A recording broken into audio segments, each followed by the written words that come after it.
And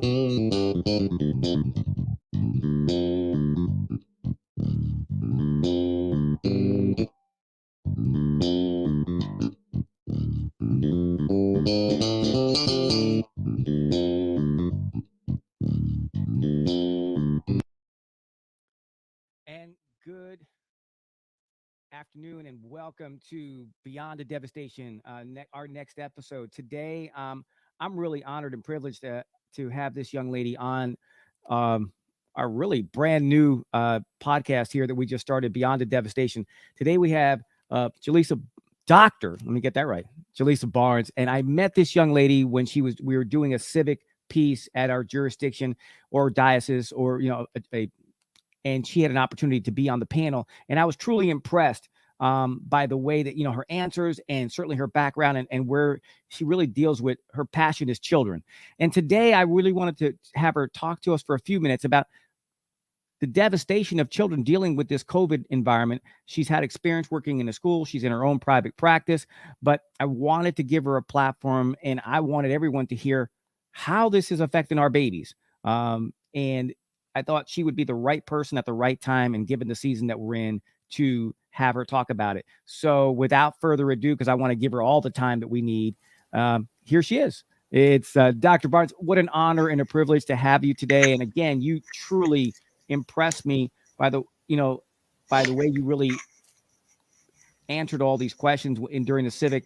And I had wanted to you were like the first person I wanted to get on with the new podcast, and I had put you on the top of my list, and I'm so glad that you able to do it. You're on mute, by the way. I just need you to come off. Yeah. There you are. So welcome. Thank you. And it is great to have you here today. Well, hello. Thank you so much for having me and inviting me. And this is an honor, and I always welcome opportunities to talk about how to better our communities in general, especially our children, the next generation. So thank you so much. Yeah, I mean, this is where the heart of it. I have three of my own, and and I've seen the things that they've battled with, through their lives. And my wife being an elementary principal, and she had, as she called it, 350 babies that she took care of every single day. And these are, they're not the next generation, they're the now generation. And it's concerning to me that some of their issues, I think, are going under the rug, and we're not paying attention. So in your professional life, I mean, I've read your background. You were in the city schools, you've been you're in your own practice, but during COVID and when everything shut down, how, what were you hearing from the kids, and how are you in your interactions? How did they cope, and how are they been coping with a lot of these issues? Well, to be honest, during the pandemic, I didn't even really get to interact with the kids at school so much, because so much of my job had to do with evaluation and observation. And because everyone was separate, I didn't really get to do much interaction with the kids. But what I would hear from the parents and what I would hear from the teachers, and sometimes we could observe through, their virtual platforms, so I could hop in on a Zoom. But what I saw was a lot of disconnect, just a lot of emotional disconnect, attentional disconnect. They just were not able to connect the same way that they did in a classroom or in a building with, person to person interaction. I saw a lot of anxiety, and I heard a lot of that from the parents, from the teachers, and the students by way of their parents and teachers, that, their child was just so anxious and so nervous. A lot of things were very overwhelming, because again, there's a nuance to being in person, and a nuance to having that, person to person connection that's not quite, it's not there when it's virtual. So they would get a lot of notifications, this is due, that's due, and it was just very overwhelming for the students and for the parents. There were a lot of miscommunications, a lot of misconceptions. And so part of my job was facilitating meetings for special education. So if a student had an individualized education plan, also known as an IEP, I would facilitate those meetings to determine what was going to be recommended. And often during the IEPs, the parents would be like, oh my gosh, the teacher gives so much work and so much homework. And the teacher's like, they only have to do this, and this, but they would put all the homeworks up on the board. And so it would look like the child has to do 30, and really they only had to do maybe 3 of those things. But so much was just unclear during the pandemic, and it was for everyone. There was very little guidance coming from the top down. So a lot of the time, people were just kind of flying off the seat of their pants, really. So there was no real way to plan. There was no real way to adjust. What I saw a lot of was just continuous shifting, moving back and forth. And that's very anxiety inducing because you can't get comfortable. You can't get comfortable. You're never really sure what's going on, what you're supposed to be doing.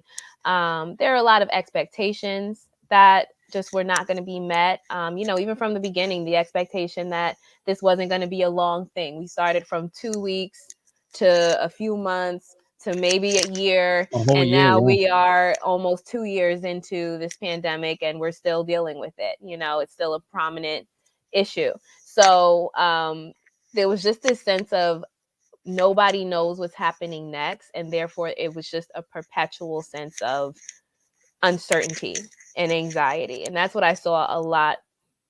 I saw a spike in there, and then there's a documented spike of people, children in particular, reporting higher levels of, I'm sorry, my headphones are being weird, of children exhibiting higher levels of anxiety and depression. So I've heard you talk about anxiety a lot here. I mean, for those that don't Mm-hmm. understand or don't, I mean, listen, we've all experienced anxiety. I was diagnosed with anxiety, Mm-hmm. post traumatic PTSD. I've had that diagnosis. I've had Mm-hmm. anxiety, general anxiety disorder. I was on medication for it. But thank God, I was delivered from that. Mm-hmm. Um, but it's a process. But can you kind of tell us, I mean, a little bit just about anxiety? Maybe people don't, they hear the word, but sometimes they don't Mm-hmm. understand it. Okay, so I mean, you made a good point. Everybody experiences anxiety or anxious feelings. That's just normal. Again, especially when you're faced with something that is uncertain or outside of your comfort level, everybody has a time when they're just nervous or can be worried.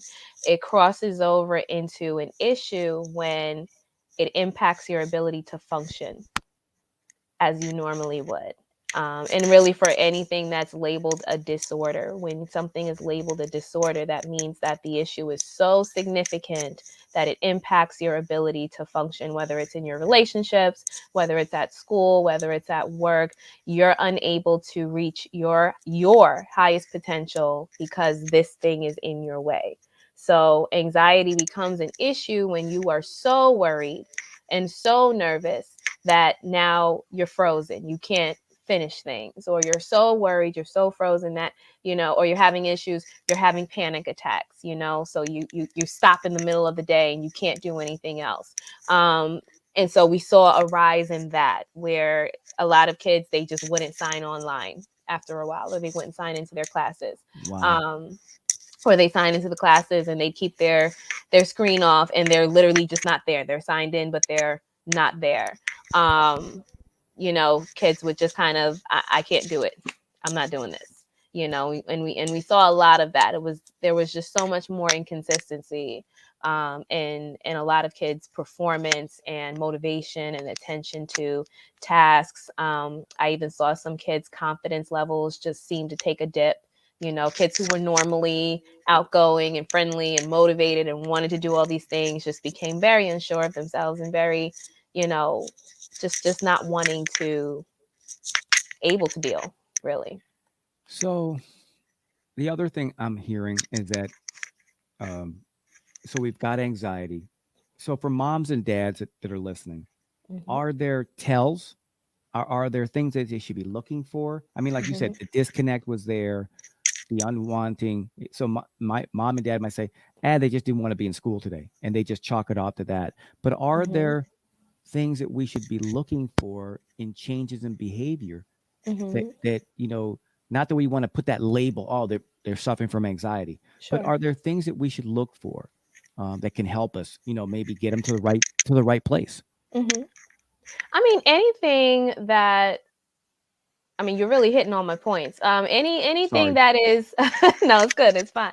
Um, But any significant change in behavior, if you know that your child is acting in a way that they don't normally behave, and a lot of the time it happens very drastically, it's not like a gradual. In some cases it is, but in a lot of cases it's like last month they were this way and this month, it's an issue. They don't want to talk to their friends. They maybe are not eating as much, or they're eating more than they used to, or sleep as well. They're not sleeping as much, or they're sleeping more than they used to, and that's not how you've known them to be since you've had them. That's something to look out for. That's something to bring up to their teacher, to the school counselor or the psychologist. And we usually say if it goes on for longer than between 2 weeks and a month, and it's consistently going on 2 weeks to a month, that's really the time you want to maybe start reaching out for some support.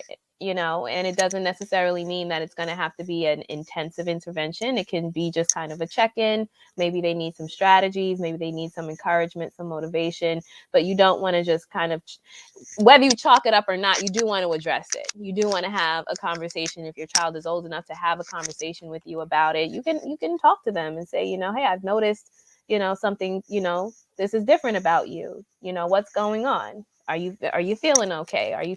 You can ask, are you feeling anxious about anything? Are you nervous about anything? You can talk to me, and hopefully there's a relationship there where they do feel that they can talk to their parent. And even if you feel like they won't talk to you, who can you talk to? Making sure that they have a support system and a village around them. And then, of course, if they say things, talking about harming themselves, or, suicide or anything like that, you want to take it seriously. They can say they're joking or whatever, but you want to take it seriously. And you want to let them know, if you say something like that, I don't care how you said it, and I don't care if you tell me it's a joke, we have to follow up on it.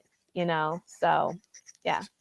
And really, you took me to my next point. Suicide. You know, Mm-hmm. while we are people of faith, the both of us, while we believe and certainly we know what our stance is on, we know we believe in suicide, but what the data I've seen is that Mm-hmm. suicide is up in clergy, Yep. right? Mm-hmm. It's up in a lot of areas. So we're seeing that it's on the rise in church. So I got two things for you in regard. One, to talk about suicide, but the other point was, before I wanted to, since you mentioned it, but the other thing I wanted to talk to you, as a woman of faith and as a woman who's certainly is in this practice of psychology, um, what's your stance on medication, if Mm-hmm. any? I know you don't prescribe. I believe you don't. Mm-mm. Psychiatrists prescribe. You can Yes. only you can Right. get them there, but you can't prescribe. But how are you on meds?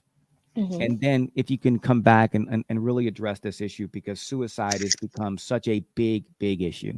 Sure. Um, Medication is a tool.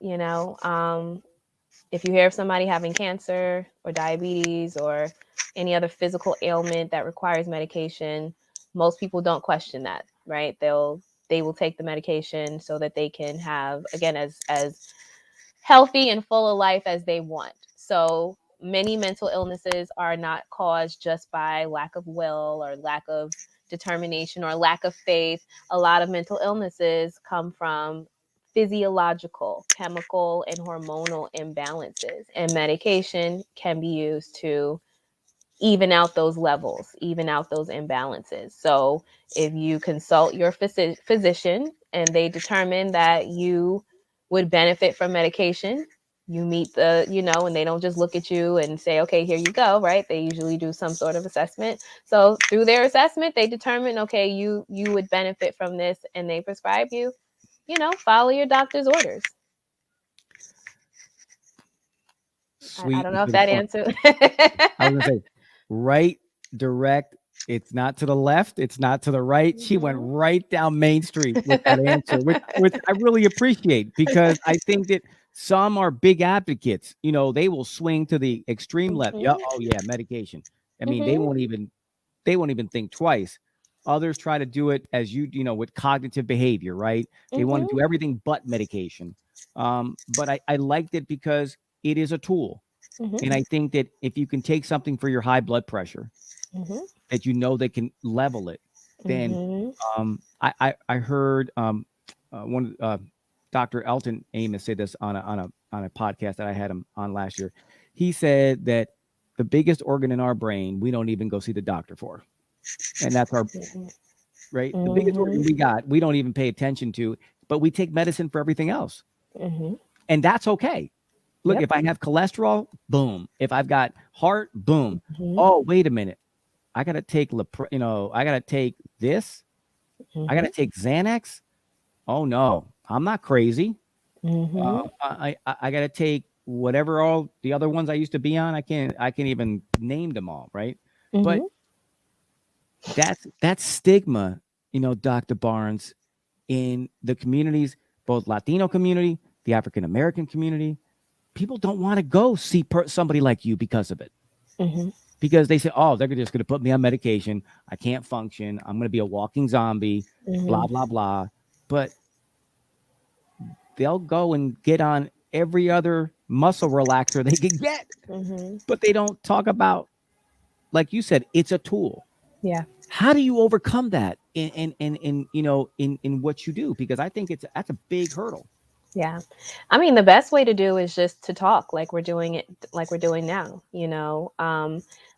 I tend to think a lot of the time when people think about those types of medications, I'm going to be a zombie, there's going to be all these side effects, the only time we tend to in our communities find it acceptable is if somebody has a severe mental health issue, something that it's just obvious something's wrong.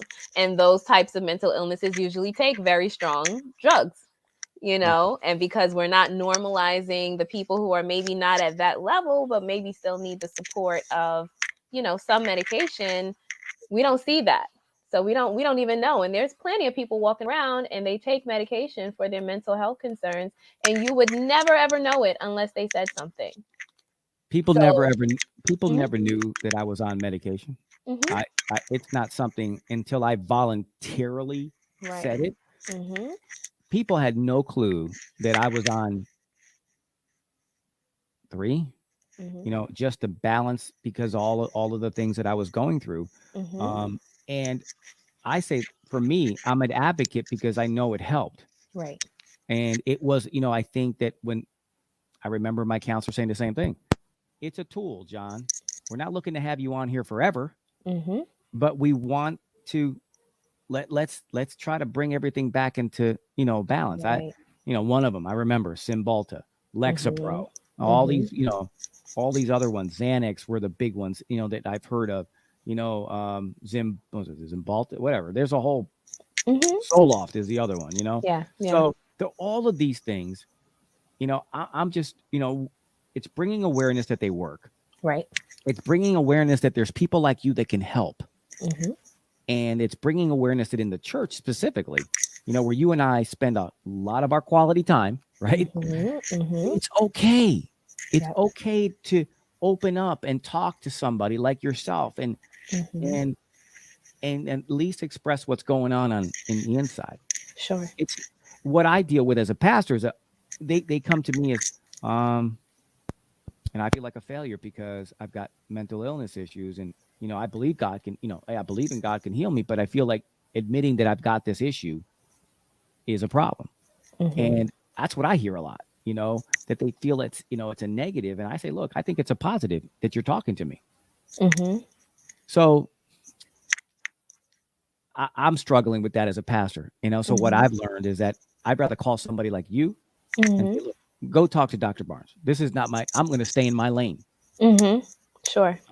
Because I'm finding that a lot of pastors, look, they're trying to be somebody that they're not. And we're not psychiatrists. We're not psychologists. We're not trained in this. I don't care how many certified courses we take. Right. Yeah. This is why you went to school. And just as a pause, I know you're from Brooklyn. I know what church you go to, but I guess my question is, I can look and see that, where you got your education, but, Alfred University and, proud of her education, proud of, being a woman of color who's got her doctorate.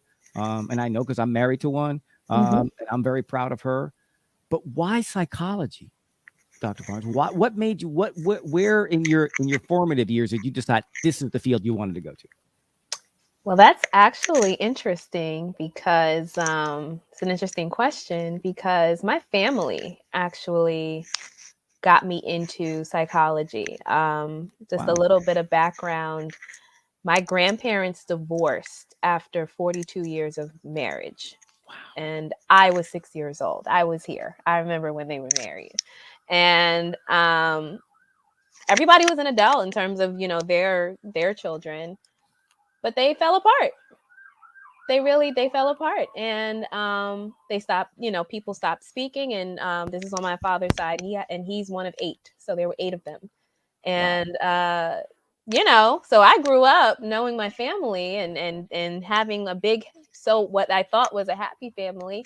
And then as the years just went on, there were just all these little fractions, people just breaking off and not speaking. And I couldn't wrap my mind around it because we all love each other and we're our family. And what makes people do these things, and what makes people behave this way? And it just became such a conundrum for me that I really just became very interested in what drives people to behave. I was very interested in behavior and very interested in, how our thoughts impact our behavior and our emotions.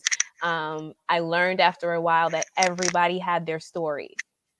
That even though there were, 10 people in that nuclear family, there were 10 sides to the same story. And it just really just fascinated me. And so I just got really deep into like what makes people tick, what makes people think. And so yeah, I got into it. And I don't know if you heard my testimony this year. I actually lost one of my aunts to suicide in March of this year. And since then, the family has kind of slowly but surely been kind of coming back together, and I thank God for that. Um, it's like bittersweet, obviously, because I wish my aunt was here to see it. Right. But it's something that when people started talking and they started sharing, you started to realize that there were so many misunderstandings and so many miscommunications. And it took them being in a place where they could hear that from each other and share that with each other. And even some things that were passed down, because I also started to be interested in how things get passed down. Because I noticed when I hung out with my cousins, my first cousins, and I'm like, man, you sound just like, my dad. And I'd say something, and he'd be like, you sound like, and so we were talking and just sharing. And so even that, there were things that we were going through that we just thought we were alone in. And when Wow. we started sharing, we were like, oh man, you were dealing with that too. Oh, you experienced that too. Wow. Okay. And it just, to me, has created such a stronger bond with just everyone, because there's this feeling of togetherness that I don't think we had experienced as a family before. And I just look around the world and I think there are just so many people who just feel like they're all by themselves. And when they come and they're in a session with me and I can give them numbers, I can say, listen, 3 million people are going through the exact same thing, or I can describe a Wow. situation and they're like, yeah, that sounds like me. And it's like, yeah, because it's not just you. That's one of the things that tends to make me feel very good about the field that I've chosen to be in. So Well, yeah. one thing. Look, we need more representation of women of color Hmm. and in these fields. Hmm. And that's another podcast for another day. Hmm. But the thing that strikes me is that it took devastation sometimes to bring somebody to bring things together, to have Hmm. conversation. Hmm. Now, a loss of however it is, from cancer, suicide, it's a loss is a loss. There's Absolutely. a grieving process, right? there's a Hmm. there's going through that process. But sometimes it sounds like the healing started right when everybody started coming together and Hmm. saying, hey, wait a minute, you sound like so and so. Yeah. And sometimes the comedy, sometimes Hmm. that bonding and all of that brings that what was missing. Hmm. So I know people look at loss, but sometimes we got to look at, well, what did we just gain? Yeah. We gained, Absolutely. we gained, from a loss, we got maybe a family that now just doesn't see each other during family reunions. Hmm. which is awesome. But Or during so funerals. let's just yeah. So let's spend just a couple minutes, just since Sure. you've experienced suicide in your own personal family. Hmm. Um, as regardless if we're in a school, we're in a church, we're in corporate America, is it what do we do when we see our loved one that may, we talked about the anxiety pieces.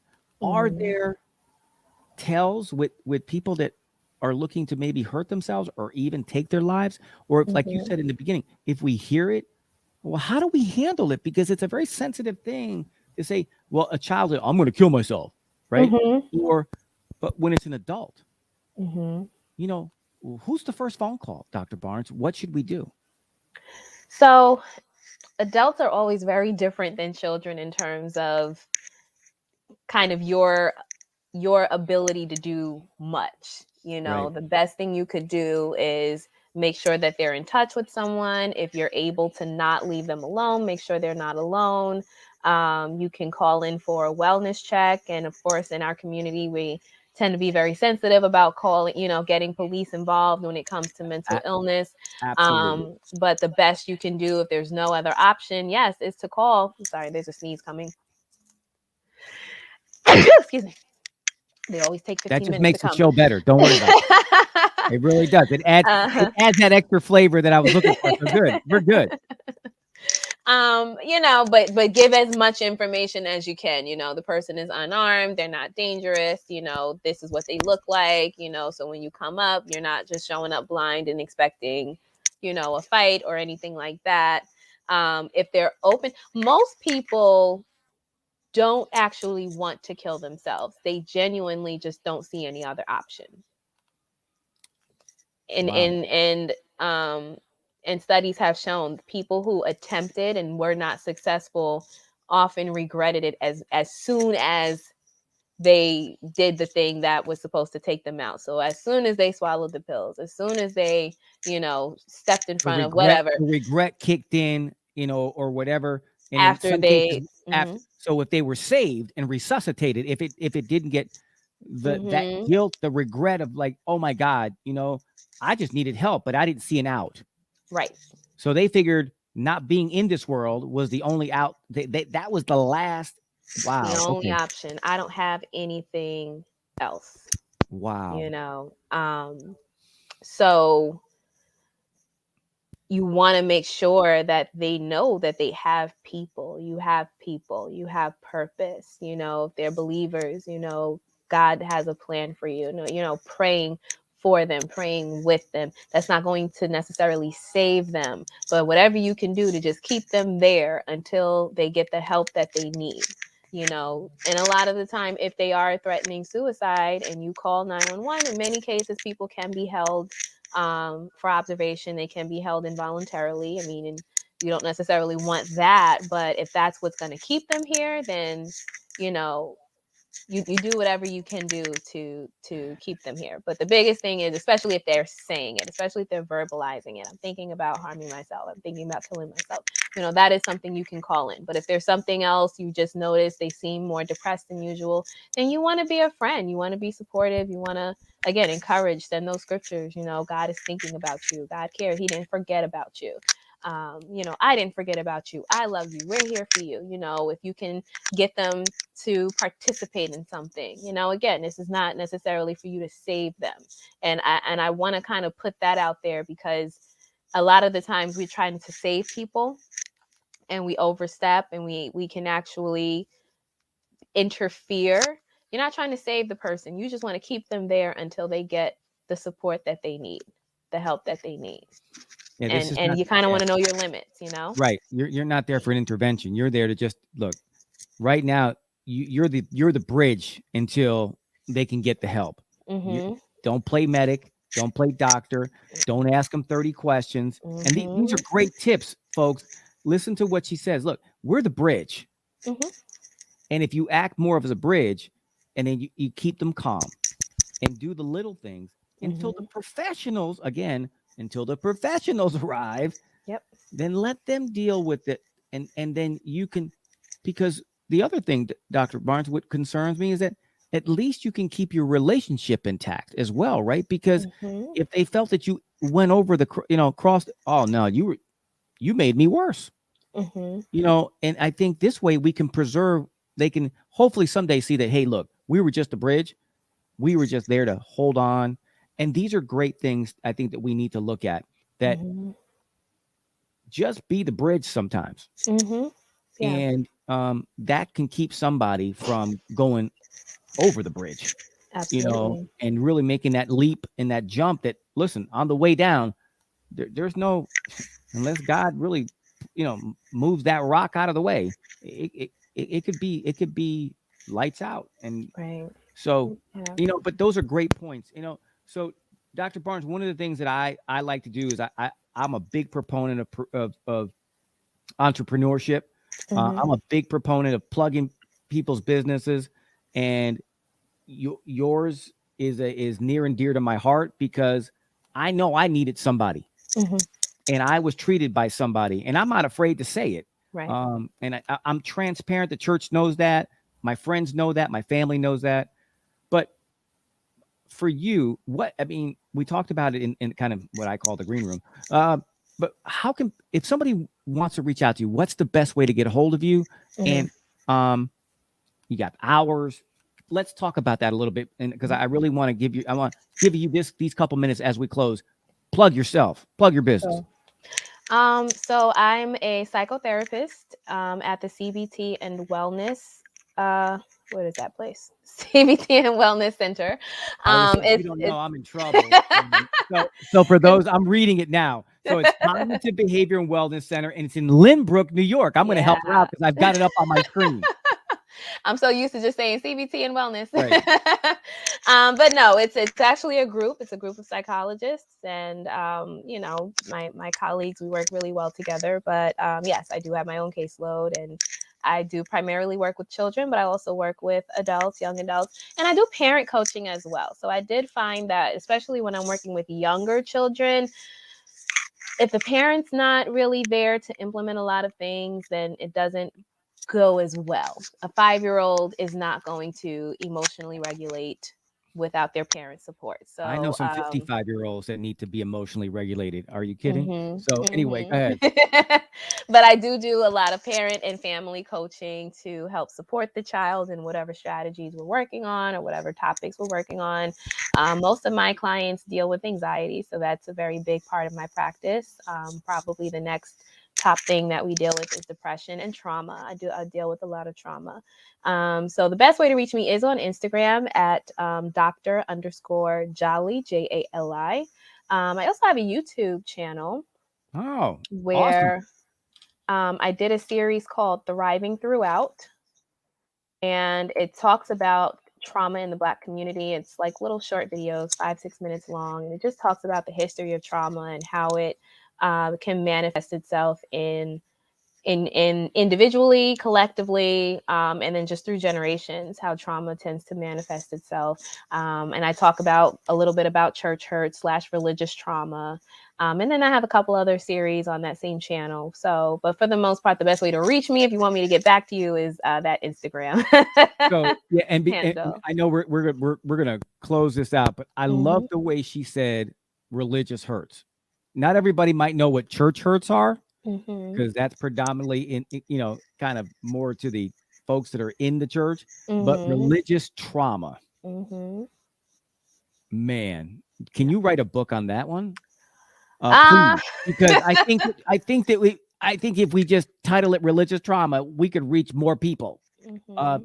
but religious trauma, that Hmm. I'm writing that one down and keeping that one, because Hmm. I like that. But listen, for those that are listening, for those who will listen, for those that will rewind this and watch it 50 million times, which is what I'm hoping for. Uh, I want you to reach out to her.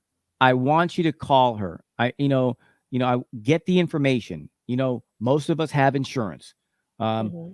take advantage of the benefit that you have to talk to someone like Dr. Barnes. And if you've got the insurance, again, we neglect the biggest muscle in our body, our Hmm. brain. Our And brains, and I yes. love Dr. Amos, who said that, and he really, uh, I I've been borrowing it for a year. But Dr. Barnes, I want to thank you for your time because I know you've got a big caseload, and I really appreciate you spending some time with us. I'd like to invite you back because what I'm going to be doing for Mental Health Month in May is having a whole team on a Sunday morning talk about Mental Health Month. I'm going to do it the third week in May is when I'm going to do it. Not around, certainly not around Mother's Day because I'll get in trouble. But after Mother's Day. Man, I'm not doing that. But I'll have some illness to deal with, and it'll be my mother dealing with me and my wife. I don't want to be there. But we're having. I'm bringing a lot of the experts back that have been on the podcast throughout the year, and really address because I'm really a big one on this mental health, and since it is Mental Health Month in May, I'd like to invite you back and be a part of it. And because I really want to have it so that a lot of these people can see these people of color that are in this profession, and that you've got somebody that looks like you. Yeah. And they can help you. Right. So please call her, find her on Instagram, see her on YouTube, increase her caseload so that she has to hire an assistant. She has to go get her own clinic. That's my prayer, right? So that she can go and have her own practice. And it's so big that she's got to hire 5 other psychiatrists and psychologists. And she don't even have time for me anymore. That's That'd what I'm awesome. That'd be awesome. Yeah, it would. Listen, Dr. Barnes, again, I was impressed by you when I heard you during our Civic Month. And I'm truly, I've been blessed by this. And thank you again for those. Thank you again, Doc, for being on. I'm gonna wrap this up and put it in a bow. So I'm gonna just hold on just a second. I'm gonna make a couple announcements, and I'm gonna do this. Well, listen, thank you for being here for this episode. Beyond the devastation, you heard the devastation here that she dealt with personally. How to deal with it. There are some cues and tips that you can help. Reach out to Dr. Barnes. Find her on Instagram. Be really deliberate about getting the help that you need. Thank you so much for being a part of this episode. Have a wonderful day, and we're out.